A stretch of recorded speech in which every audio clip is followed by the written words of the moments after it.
السلام علیکم ناظرین، سیاست ٹی وی کے عالمی خبرنامے میں آپ کا خیر مقدم ہے۔ میں ہوں محمد شوکت اور سب سے پہلے نظر ڈالتے ہیں سرخیوں پر۔ فلسطینی علاقوں میں اسرائیلی جارحیت کو 11 ماہ مکمل، 42,000 سے زیادہ افراد شہید، 1 لاکھ سے بھی زیادہ زخمی، اسرائیلی دہشت گردی پر دنیا خاموش تماشائی۔ تل ابیب کی سڑکوں پر اسرائیلیوں کا احتجاج، جنگ بندی پر زور، اسرائیل فوج کی جانب سے فضائی حملوں میں متعدد فلسطینی شہید۔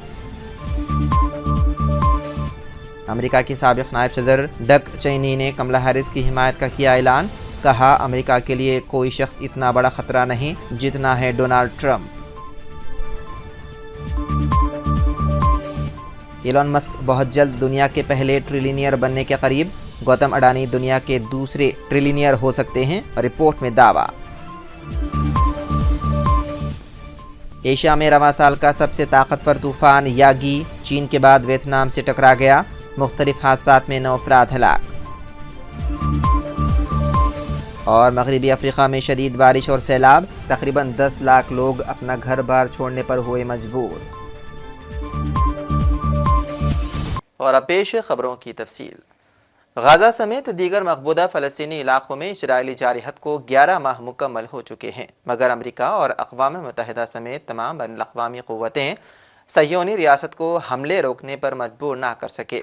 غزہ میں اسرائیلی حملوں کو 11 ماہ ہو گئے ہیں۔ جنگ کے نتیجے میں اسرائیلی فوج اب تک 41,000 سے زیادہ فلسطینیوں کو شہید اور 1 لاکھ کے قریب فلسطینیوں کو زخمی کر چکی ہے۔ اسرائیلی حملوں کے نتیجے میں 90% سے زیادہ فلسطینی بے گھر ہو چکے ہیں۔ میڈیا رپورٹس کے مطابق اسرائیل نے غزہ میں کارروائی کرتے ہوئے حماس کے مزید 2 کمانڈر شہید کر دیے۔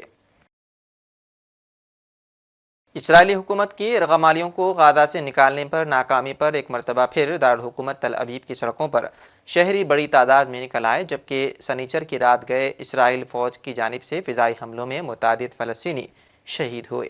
پیش ہے خاص رپورٹ۔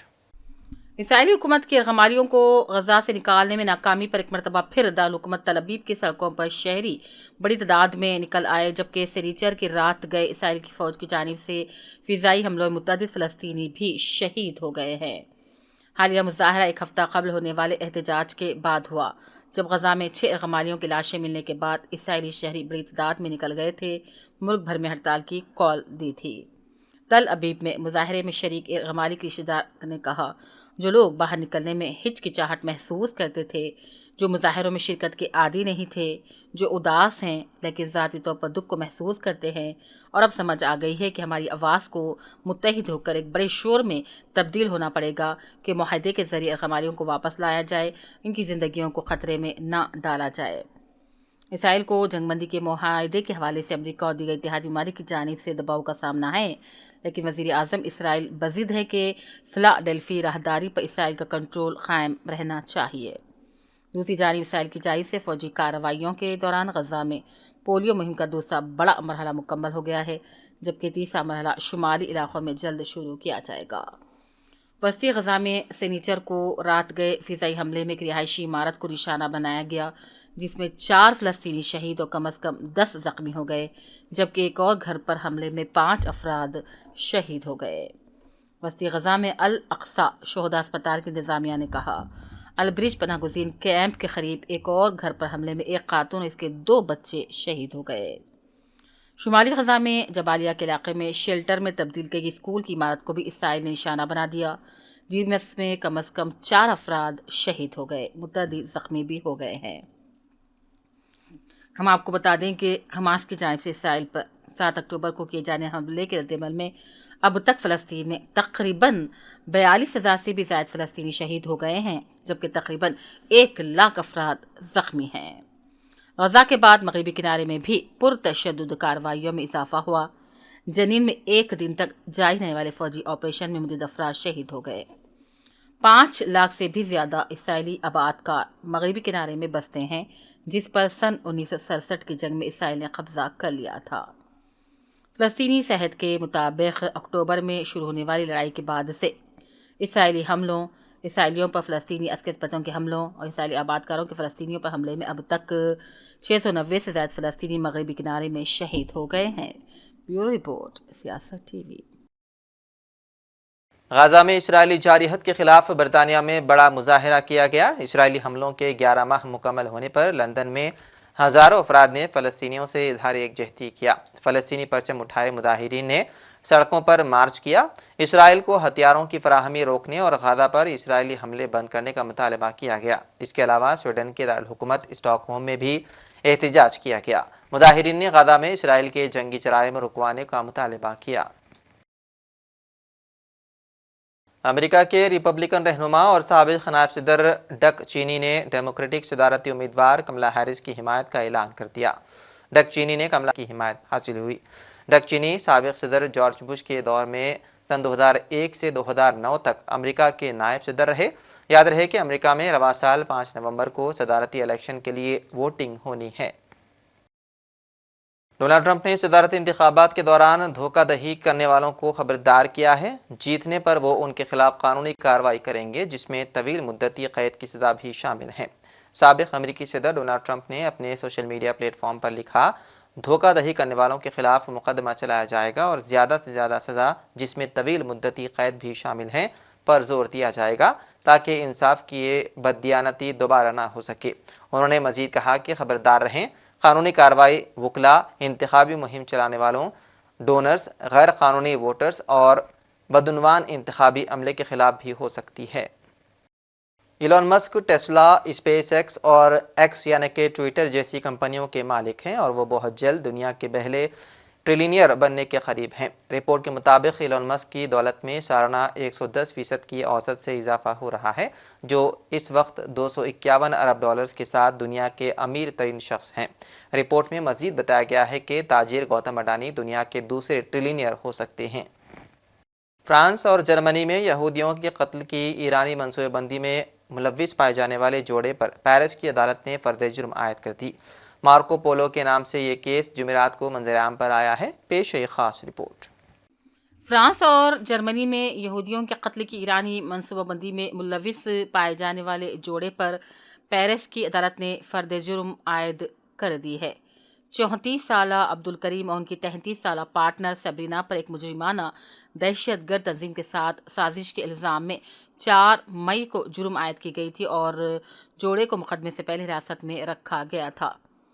مارکو پولو کے نام سے یہ کیس جمعرات کو ہی منظر عام پر آیا ہے اور فرانس کے داخلی سیکیورٹی کے ادارے نے اپنی رپورٹ میں ایرانی ریاست کی سرپرستی میں یورپ میں مزید دہشت گردی کے واقعات کا اشارہ دیا ہے۔ فرانسیسی سیکیورٹی ایجنسی نے اپنی رپورٹ میں لکھا ہے کہ 2015 کے بعد سے ایرانی خفیہ سروسز نے ٹارگٹ کلنگ کی پالیسی دوبارہ شروع کر دی ہے اور اسرائیل حماس جنگ کے تناظر میں خطرہ مزید بڑھ گیا ہے۔ مبینہ طور پر ایرانی انٹیلیجنس کا مقصد شہریوں کو نشانہ بنانا تھا اور یورپ میں اپوزیشن سمیت یہودیوں اور اسرائیلیوں میں خوف پھیلانا تھا۔ ایران پر الزام ہے کہ اس طرح کی کارروائیوں کے لیے منشیات فروشوں سمیت جرائم پیشہ افراد کو بھرتی کرتا ہے۔ اس سے قبل عبدالکریم کو فرانسیسی شہر مارسیلی میں ایک قتل کے الزام میں 10 سال قید کی سزا سنائی گئی تھی اور جولائی 2023 میں انہیں پروبیشن پر رہا کیا گیا تھا۔ عبدالکریم پر الزام ہے کہ وہ فرانس میں ایرانی حمایت یافتہ دہشت گرد سیل کا اہم کارندہ ہے۔ فرانسیسی سیکیورٹی ادارے کے مطابق ایک سابق ساتھی قیدی کے بارے میں خیال کیا جاتا ہے کہ اس نے عبدالکریم کو سیل کے کوآرڈینیٹر سے ملوایا تھا، جو فرانس کے شہر لیون میں منشیات کا بڑا اسمگلر ہے اور جس نے مئی میں ایران کا دورہ کیا تھا۔ اس گروپ کا پیرس میں قائم اسرائیلی سیکیورٹی فورم کے سابق ملازم اور پیرس کے مضافات مقیم اس کے 3 ساتھیوں پر حملہ کرنے کا ارادہ تھا۔ ذرائع کے مطابق حراست میں رہتے ہوئے عبدالکریم نے ان دعووں کو مسترد کر دیا ہے۔ بیورو رپورٹ، سیاست ٹی وی۔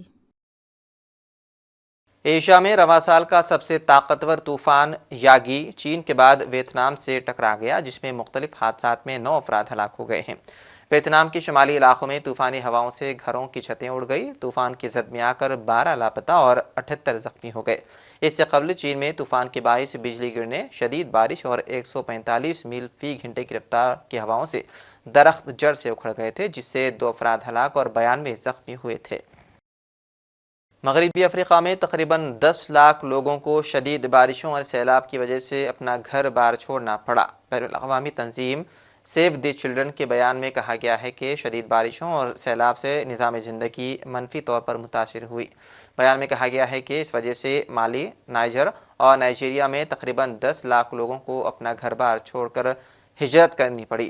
بیان میں کہا گیا ہے کہ سیلاب نے لاکھوں بچوں کو منفی طور پر متاثر کیا اور کئی علاقوں میں وبائی امراض کا خطرہ بڑھ گیا ہے اور خوراک کے مسائل پیدا ہوئے۔ مالی، نائجیریا اور نائجر میں شدید بارشوں اور سیلاب سے 460 سے زیادہ افراد ہلاک ہوئے ہیں۔ اور آخر میں سرخیوں پر ایک اور نظر۔ فلسطینی علاقوں میں اسرائیلی جارحیت کو 11 ماہ مکمل، 42,000 سے زیادہ افراد شہید، 1 لاکھ سے بھی زیادہ زخمی، اسرائیلی دہشت گردی پر دنیا خاموش تماشائی۔ تل ابیب کی سڑکوں پر اسرائیلیوں کا احتجاج، جنگ بندی پر زور، اسرائیل فوج کی جانب سے فضائی حملوں میں متعدد فلسطینی شہید۔ امریکہ کے سابق نائب صدر ڈک چینی نے کملا ہیرس کی حمایت کا کیا اعلان، کہا امریکہ کے لیے کوئی شخص اتنا بڑا خطرہ نہیں جتنا ہے ڈونلڈ ٹرمپ۔ ایلون مسک بہت جلد دنیا کے پہلے ٹریلینئر بننے کے قریب، گوتم اڈانی دنیا کے دوسرے ٹریلینئر ہو سکتے ہیں، رپورٹ میں دعویٰ۔ ایشیا میں رواں سال کا سب سے طاقتور طوفان یاگی چین کے بعد ویتنام سے ٹکرا گیا، مختلف حادثات میں 9 افراد ہلاک۔ اور مغربی افریقہ میں شدید بارش اور سیلاب، تقریباً 10 لاکھ لوگ اپنا گھر بار چھوڑنے پر ہوئے مجبور۔ ناظرین، سیاست ٹی وی کے عالمی خبرنامے میں بس اتنا ہی۔ مزید اپڈیٹس کے لیے آپ بنے رہیے سیاست ٹی وی کے ساتھ۔ فی الحال مجھے دیں اجازت، خدا حافظ۔